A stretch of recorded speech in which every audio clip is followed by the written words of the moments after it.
O maior avanço do Estado democrático de direito é a liberdade de expressão do pensamento. Em sociedades onde é vedado a expressão livre do pensamento, evidentemente não existe Estado democrático de direito, e essas sociedades são sociedades organizadas a partir de uma hierarquia autoritária.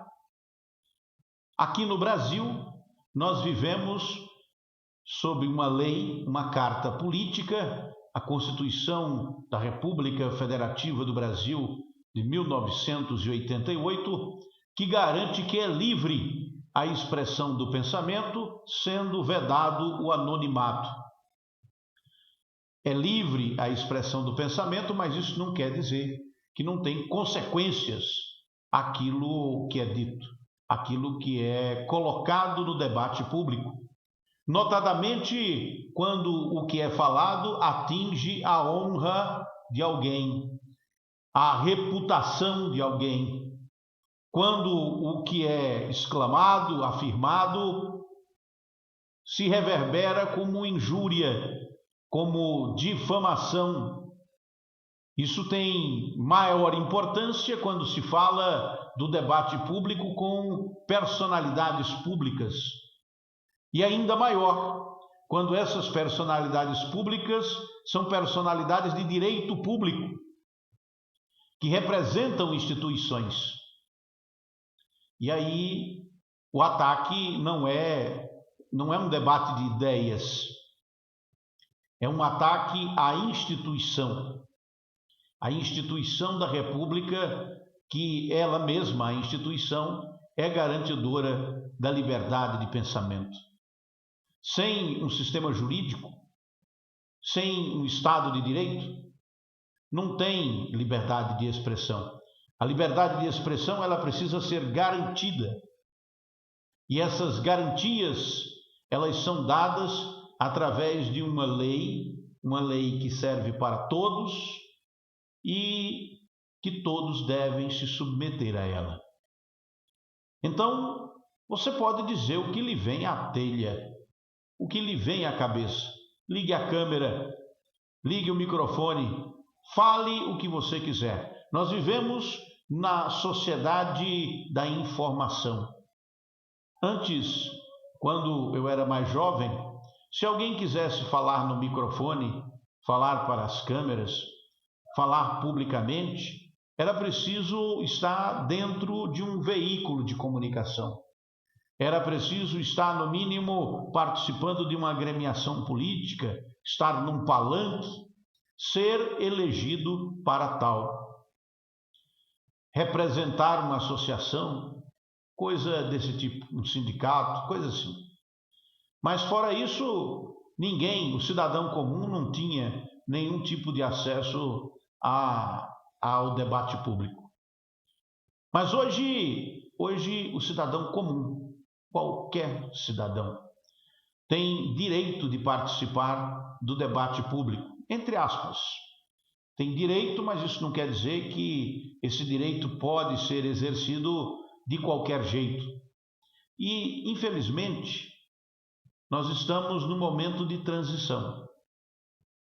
Eu acredito que, em breve, as redes sociais, as plataformas digitais de comunicação em rede, todas essas plataformas, elas estarão regulamentadas, porque todo local, todo ambiente de convivência humana é preciso estar regulamentado.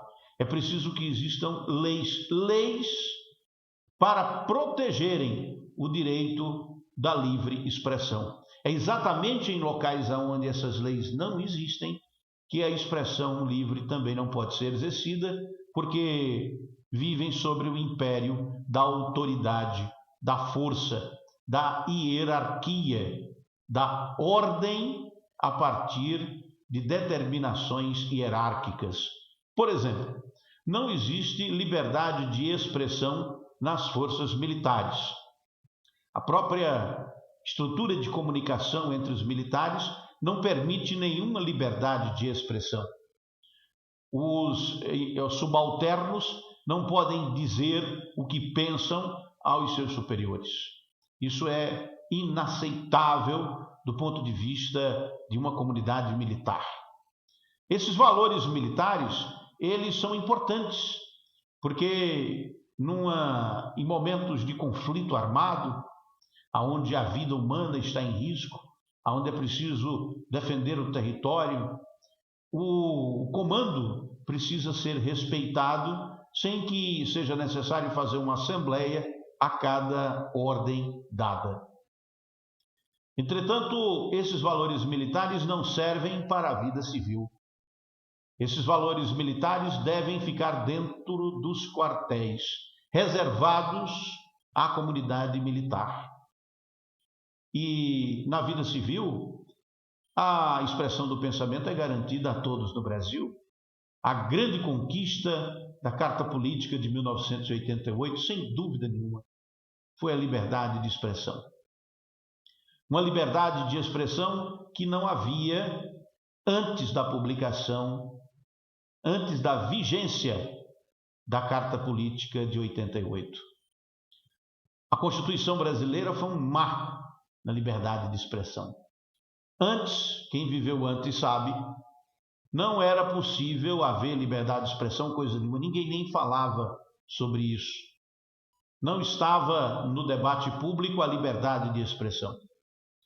Porque o governo que estava instalado antes da Constituição, era um governo autoritário, um governo cuja ética era uma ética militar, cuja moral era uma moral hierárquica, baseada na autoridade.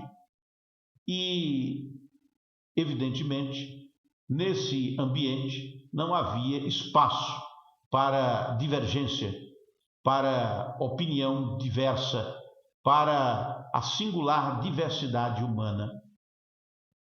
Mas isso mudou.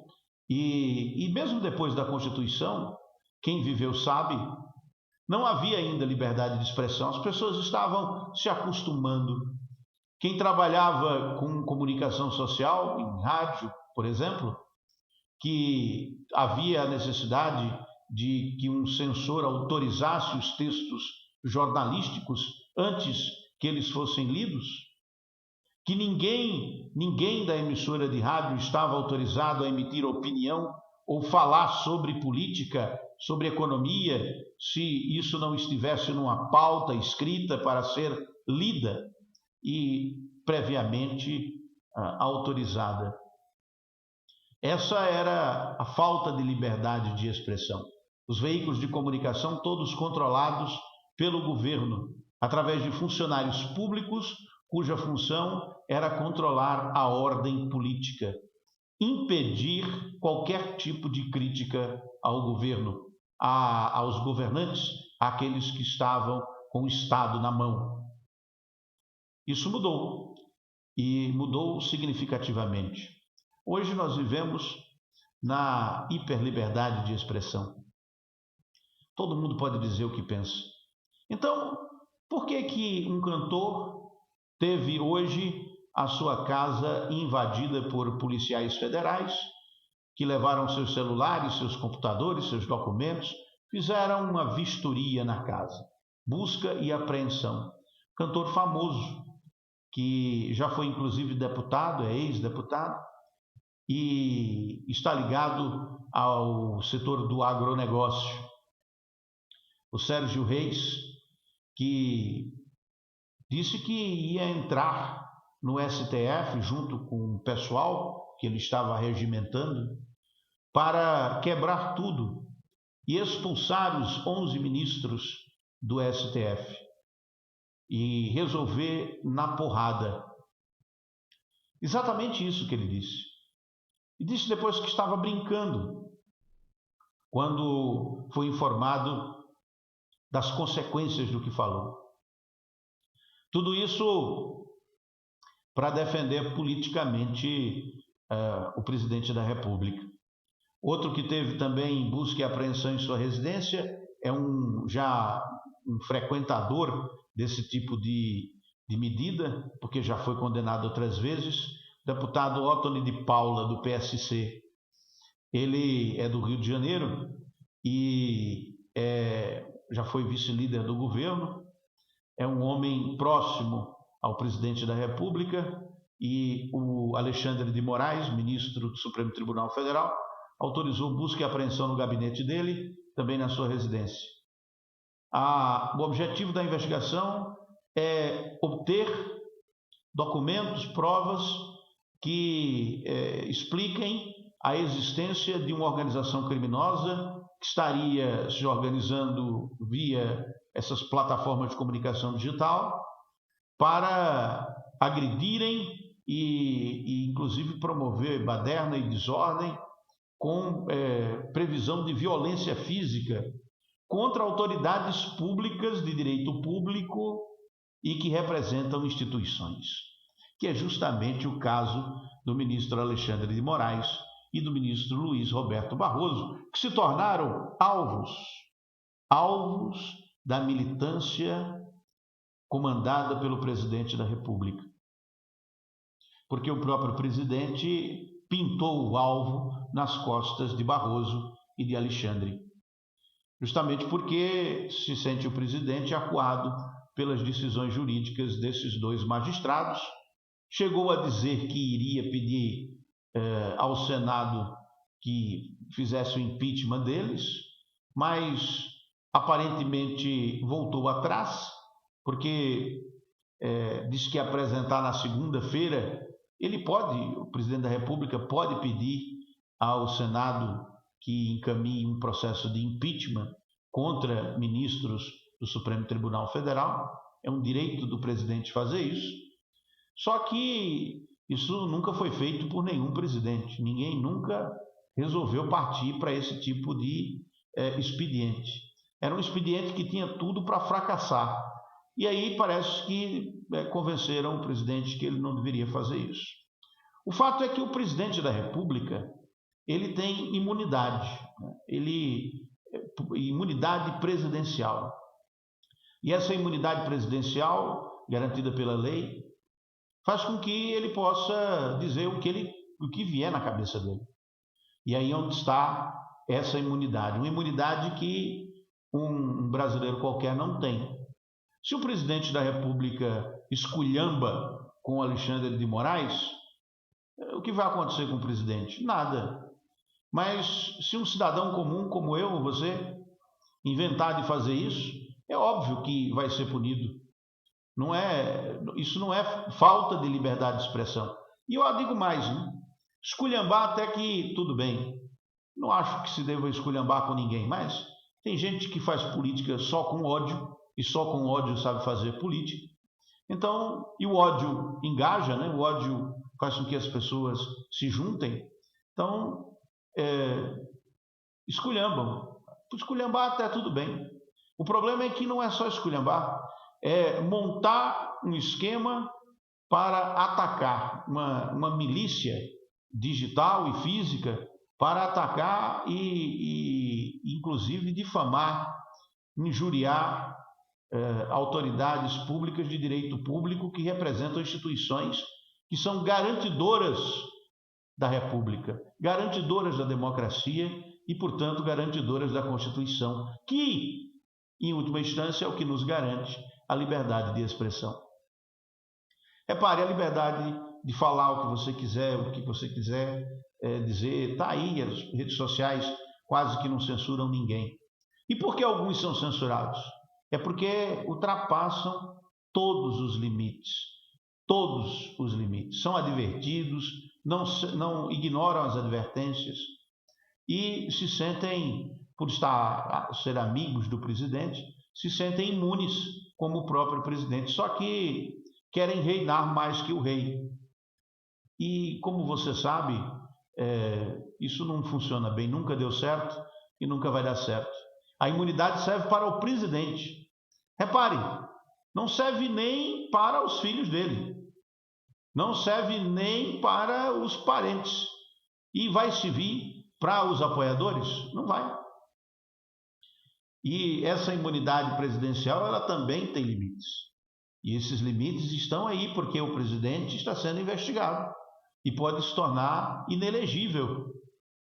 Pode ser impedido de concorrer à reeleição. A primeira vez que isso vai acontecer, se acontecer, porque o TSE entrou com ação contra o presidente no Supremo Tribunal Federal, após o presidente da República dizer que a Justiça Eleitoral não merecia confiança, não merecia ser confiada, não merecia confiabilidade.